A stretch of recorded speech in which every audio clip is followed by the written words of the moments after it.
रे ममा, हरियाणवी या पंजाबी गानों पर जब रील्स देखोगे तो कहीं ना कहीं इन रील्स में बज रहे गानों में एक तगड़ा महाबलशाली शरीर दिख जाएगा, या फिर उसकी कहानियां सुनने को मिल जाएगी, या फिर किसी पॉडकास्ट में कोई शख्स उसका नाम लेता दिख जाएगा।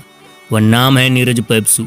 इस नाम को दुनिया से चल बसे 5 साल से ज़्यादा हो चुका है, लेकिन इस नाम की पॉपुलैरिटी इतनी है कि जो नहीं भी जानता था वह भी इन्हें जानने लगा है, क्योंकि दिल्ली एनसीआर के गांव कस्बों से लेकर बड़े बड़े शहरों में इस नाम का जलवा था।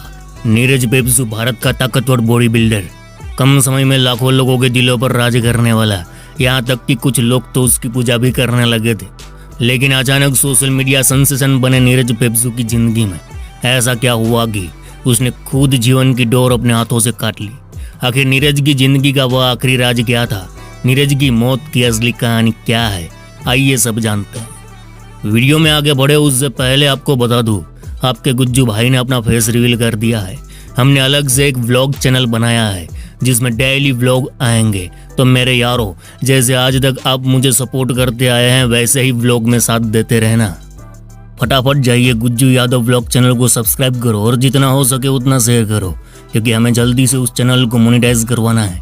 वैसे ये सब बताने की जरूरत है ही नहीं, मेरे भाइयों पर अपने को भरोसा खतरनाक वाला है, तांडव मचा देंगे, क्योंकि आज तक आप सभी ने मेरा बहुत साथ दिया है।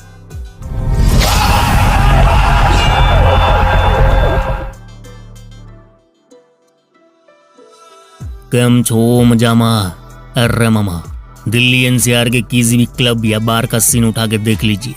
अय्यासी, शराब, शबाब, महंगी लाइफस्टाइल और अमीरी से भरे इन क्लब और बारों में काली टी शर्ट, काले पैंट पहने और लगातार पहरा देते बलशाली युवा दिख जाएंगे।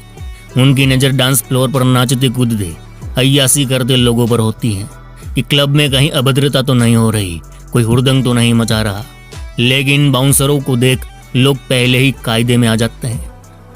क्लब बंद होते होते बाउंसर्स अपनी बाइक उठाते हैं, अपने घर की ओर चल देते हैं। ज़्यादातर बाउंसर की मंजिल एक ही है। इंटरनेट पर वर्ल्ड स्ट्रॉन्गेस्ट विलेज डालकर सर्च करोगे, साउथ दिल्ली में बसा फतेहपुर बेरी गांव दिख जाएगा। ये सारे बाउंसर इसी गांव से आते हैं। फतेहपुर बेरी का एक भी घर ऐसा नहीं होगा जहां से बाउंसर पैदा ना हुआ हो। गांव के अधिकांश युवा या तो जिम ट्रेनर है या बाउंसर है। ये लोग शाम से लेकर रात तक काम करते हैं और दिन में वर्जिश। कहानियां है कि गुर्जर समाज के इस बाहुबली गांव के लोगों ने कभी मुगलों से लोहा लिया, तो कभी एक ब्रिटिश अधिकारों को घोड़े से बांधकर घसीटा, मारा पीटा और बैल की जगह जोत कर खेती करवाई। फिर भड़के अंग्रेजों ने गांव के युवाओं को गोलियों से भून दिया। लेकिन अब फतेहपुर बेरी एकदम मॉडर्न क्लब, पब, सिक्योरिटी की सुरक्षा में तैनात है। इस गांव के नौजवानों में बाहुबल के साथ जद गर्म खून दौड़ता है, जिस कारण यहाँ लड़ाइयाँ भी काफी होती है। इस गांव का इतिहास है कि फतेहपुर बेरी में पहलवानी और बाउंसरी की शुरुआत विजय पहलवान से हुई थी। विजय तंवर उप विजय पहलवान जब छोटे थे तो गांव के अखाड़ों में जमकर पसीना बहाते। मांस, मटन, चिकन से दूर देसी खाना, घी, दूध का सेवन, ये गांव की पहलवानी का पहला उसूल था। विजय तंवर को देख गांव के और लड़के भी पहलवानी में जुड़े। विजय तंवर इन नौजवानों को पहलवानी सिखाते, अपनी खेती भी कर दे। फिर आता है साल 1996। इस साल एक रेस्टोरेंट का मालिक फतेहपुर बेरी गांव आता है, जो विजय तंवर से कुछ पहलवान लड़के मांगता है जो उसके रेस्टोरेंट की सुरक्षा कर सके। न्यूयॉर्क टाइम्स की पत्रकार एलन बेरी ने छापे एक लेख में के मुताबिक शुरुआत में गांव के बाउंसरों को पब क्लब की मॉडर्न चकाचौंध से दिक्कत होती थी, लेकिन फिर धीरे धीरे ये पहलवान उस ओर ढल गए और फिर गांव के बहुत सारे पहलवान विजय तंवर की छत्र छाया में दिल्ली के पब और क्लबों में बाउंसर बनकर काम करने लगे। 10 साल बीतने के बाद उन्होंने स्ट्रॉम ग्रुप नाम की कंपनी शुरू कर दी। इस कंपनी में गांव के 50 से ज्यादा युवा जुड़े, जो रेस्टोरेंट, होटल, अस्पताल, पब, क्लब, राजनेता और मशहूर सेलिब्रिटियों को सर्विस देते हैं। विजय तंवर गांव के युवाओं के लिए गुरु साबित हो गए। लेकिन समय के साथ गांव में एक और लड़का उभरा जिसने गांव का नाम कुछ ज्यादा ही ऊंचा कर दिया। यहाँ के लोग बताते हैं कि वह लड़का सिर्फ गुर्जरों के लिए नहीं बल्कि 36 बिरादरी का रोल मॉडल था। इस शख्स का नाम है नीरज तंवर उर्फ नीरज पेप्सू। वह तारीख थी 7 जुलाई 1987, जब फतेहपुर बेरी गांव में नीरज तंवर पैदा हुआ, जो पढ़ाई से ज्यादा कबूतरबाजी का शौकीन था। एक बार बापू ने जमकर पिटाई कर दी तो कबूतरबाजी का भूत उतर गया। इसके बाद नीरज ने स्कूल में कबड्डी खेलना शुरू कर दिया। कबड्डी से उसे पता चला कि उसकी रगों में लावा दौड़ता है, उसके शरीर में ताकत है। पर यहाँ से नीरज ने गांव में अखाड़ा ज्वाइन किया, पहलवानी शुरू की, साथ साथ में जिम ज्वाइन किया और घंटों जिम में पसीना बहाने लगा। बाकी लोगों से ज़्यादा हाइट की वजह से उसका शरीर दूसरों की तुलना में ज़्यादा बलवान दिखता। बाकी पहलवानों में वो अलग से उभर आता।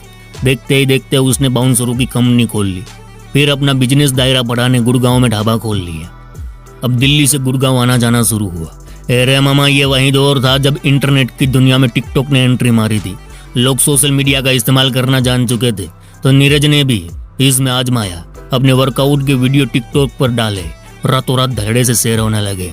देखते ही देखते नीरज पेप्सू गुर्जर समाज के छोकरे लोग का हीरो बन गया, रोल मॉडल बन गया।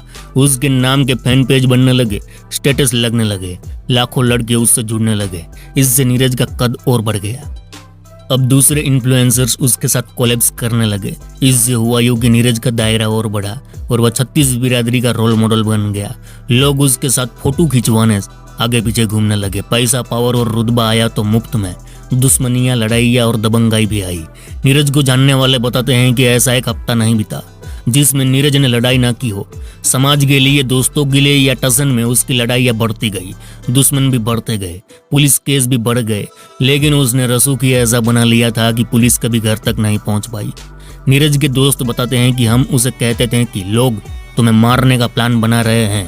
तब नीरज दोस्तों को जवाब देता कि नीरज पेप्सू को बस नीरज खुद ही मार सकता है। नीरज सही कह रहा था। अब हालात ऐसे थे कि नीरज की दबंगाई बढ़ गई थी। हर ठेके नाकों पर उसके नाम लिए जाते, हर दूसरा नीरज पेप्सू का भाई होने की दुहाई देता। लेकिन अब नीरज की जिंदगी करवट लेती है।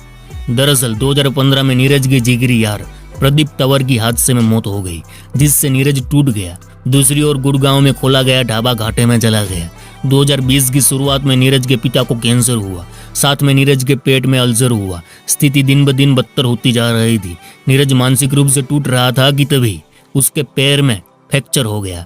इस घटना से नीरज पूरी तरह टूट गया।